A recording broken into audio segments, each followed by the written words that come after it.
Welcome to the Winning Side podcast. This is your host Sarah Hassan. Happy Monday and wishing that you all had a wonderful weekend.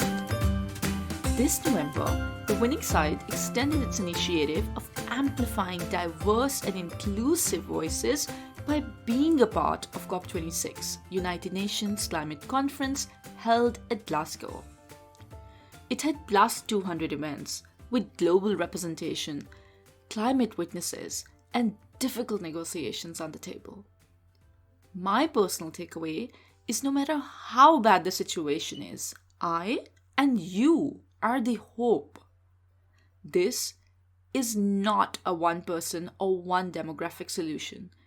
It is one that calls for awakening of public consciousness so that global leaders can follow what you propose and help you be a part of the global democratic solution. This is a series of video and audio podcasts that aims at e-sharing our highlights of some of the events attended, with a hope that it helps you assess your role in supporting, influencing, and being a part of the climate solution. The COVID-19 pandemic has shown us that countries can swiftly mobilise trillions of dollars in the rich world to respond to an emergency. It's clearly a question of political will. As you recall, rich nations promised, and now rich nations must deliver, meeting the $100 billion a year commitment.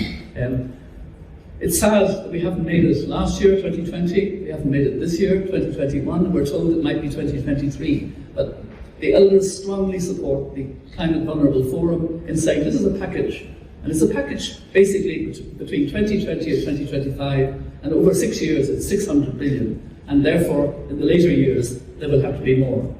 Equally important, climate finance must be distributed in an equitable, gender-responsive and accessible way. Too often, climate finance is out of reach for the most vulnerable people in society, even if it is provided in their region. We still have a lot of work to do to ensure that climate finance is directed to where it's needed the most and where it can have the greatest impact. Today, as many of you will know, only 25% of climate finance is directed towards adaptation, and I think it's recognised here at this COP that must change. And only 13% for the least developed countries, and that too must change. And much of that is in the form of loans that must be repaid, pushing countries further into debt. I listened to Mohammed Nasheed of the Climate Vulnerable Forum speak passionately about that yesterday. The debt accentuated by COVID, and that more must be in grants, and also that there must be a willingness to account for half the debt in climate resilience building. If rich countries would do that, or debtors would do that, that would help a lot.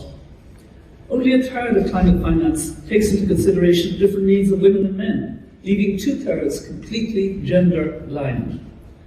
As my fellow elders, Ban Ki-moon and Ellen Johnson-Sirleaf, have both said in the past week, we must listen to the concerns of vulnerable countries and put climate adaptation at the heart of the negotiations here in Glasgow. Investing in vulnerable people often means investing at a local level, where communities can take a lead in decisions that affect them, and projects can be designed to respond to the immediate needs of vulnerable people, many of whom, of course, are women. Our challenge at COP and beyond is to find ways to bring in women's needs and experiences to bear on the policy and finance space in what remains a male-dominated sphere. There are many, many examples of what women are achieving and how we will get a more equitable world if we empower them and if we listen to them.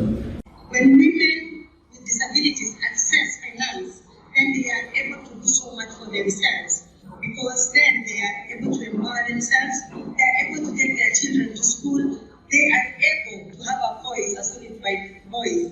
But without finances, then it is not possible. An example, just what we are doing at Sanida Foundation, is we are training women to adapt to new adaptations, like planting, having vegetable gardens that they can use for themselves and also use as an income generating activities. We are also supporting the women to do beadworks. So through beadworks, they are able to sell the beads, and they will be able to take care of their families. They will feed their families, and they will also take their kids to school. My wake-up call to leaders is they should take climate financing as an urgent item in their priority. That when they are doing their budgets, they must put climate finances in their budgets, just like they do in health and roads. Because otherwise, then we will keep talking the same song and not actually actualizing it. And then one day we will be just found with, unawares. Way forward is women should be funded in resilience ventures that are compatible to their lifestyles. And bureaucracies, when it comes to women financing, should also be removed, because at the rural level, the women are not even able to do signatures. And many times they will go to a bank, they are forced to put a signature for when they will need to withdraw money. So they will just write anything, and then later on, when they will need to do it again, they will not have remembered. So if it is possible to remove these bureaucracies, make it very simplified for women to access these finances, because they know how to account for them, they know how to implement. So if only these bureaucracies are removed, then I think the women with disabilities, then they will be at an advantage. The other thing is to capacity build women with disabilities on digital, because then there is a gap on gender digital capacity. So when this happens, then I think women with disabilities will be at least at the same par with the other women.